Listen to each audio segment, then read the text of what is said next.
Après plus de 6 semaines de grève de la faim, la chef amérindienne Teresa Spence est faible, mais elle se porte bien. Elle a annoncé qu'elle avait décidé de mettre fin à son mouvement de protestation. Et l'on a informé ses partisans lors d'une conférence de presse plus tôt cette semaine.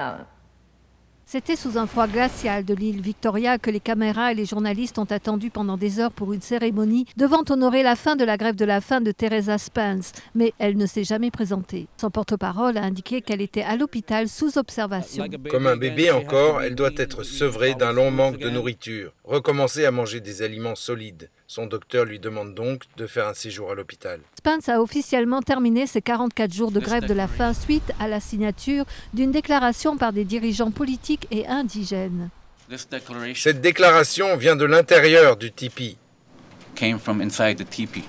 Une déclaration sur 13 points qui commence par une rencontre avec le Premier ministre, le gouverneur général et les provinces. Le chef libéral intérim Bob Rae a signé la déclaration et fut l'un de ceux qui a exhorté Spence à mettre fin à sa grève de la faim.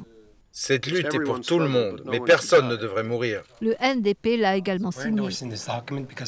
Nous voulons vous accompagner sur votre route vers un avenir meilleur. Il y a du pain sur la planche. Avec la grève de la faim, les blocages, les multiples protestations de Idel No More qui font pression pour le maintien des droits issus de traités.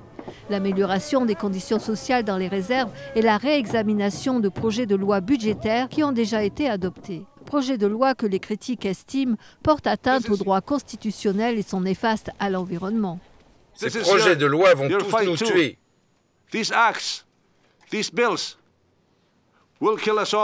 À Vancouver, Shane Atleo, le chef national de l'APN, a exprimé son support à cette requête en exprimant l'importance de faire venir à la table de négociation le gouvernement fédéral. Il faut qu'ils viennent à la table.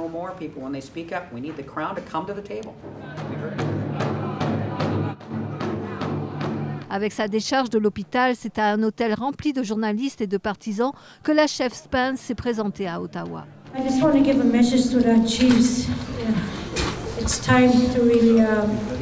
Je désire simplement partager ce message au chef. Il est temps que l'on se tienne ensemble en ces temps difficiles, peu importe ce que le gouvernement cherche à nous faire. Encore aucun mot du bureau du Premier ministre quant à savoir la date de la rencontre avec le nouveau chef national, Shane Atleo, afin de discuter des questions en cours.